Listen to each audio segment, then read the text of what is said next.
তারেক নির্দেশে ওনার হাতকে শক্তিশালী করার জন্য আমি আমার প্রার্থীকে প্রত্যাহার করলাম।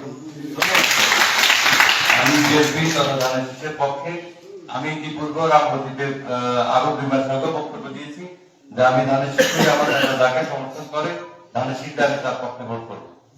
আমি এখনো কথায় আছি। তো আপনাদেরকে সকলকে আজকে এই রাত্রিবেলা কষ্ট দেওয়ার জন্য আমরা আন্তরিকভাবে দুঃখিত এবং সকলের শুভকামনা করে আমি বক্তব্য দিচ্ছি। আল্লাহ হাফেজ। আমরা খুবই আনন্দিত যে শরাফুদ্দিন আজাদ সোহেল, তার পরিবার এবং তার পিতা আমাদের রামগতি বিএনপি, লক্ষ্মীপুর বিএনপি সেই সময় প্রতিষ্ঠাতা নেতা, আমাদের বিএনপি সভাপতি ছিলেন, সম্পাদক ছিলেন। উনি শহীদ জিয়াউর রহমানের প্রথম 79 নির্বাচনে ধানের শীষের প্রার্থী ছিলেন। জনাব আজাদউদ্দিন বীর মুক্তিযোদ্ধা ছিলেন। আজকের এই দিনে তার মাগফিরাত কামনা করি।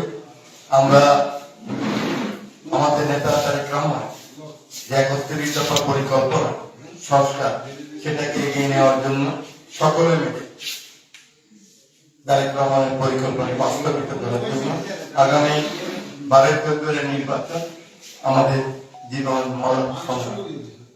এই সংগ্রামে আমাদেরকে জয়লাভ করা ছাড়া কোনো বিকল্প নেই।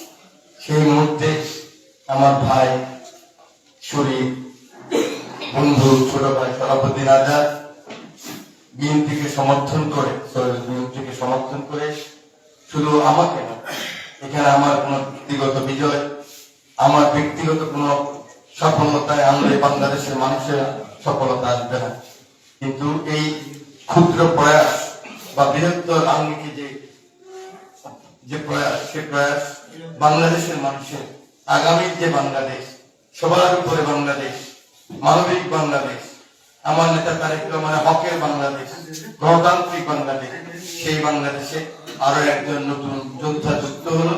আমরা শরাফুদ্দিন আজাদকে অভিনন্দন জানাই।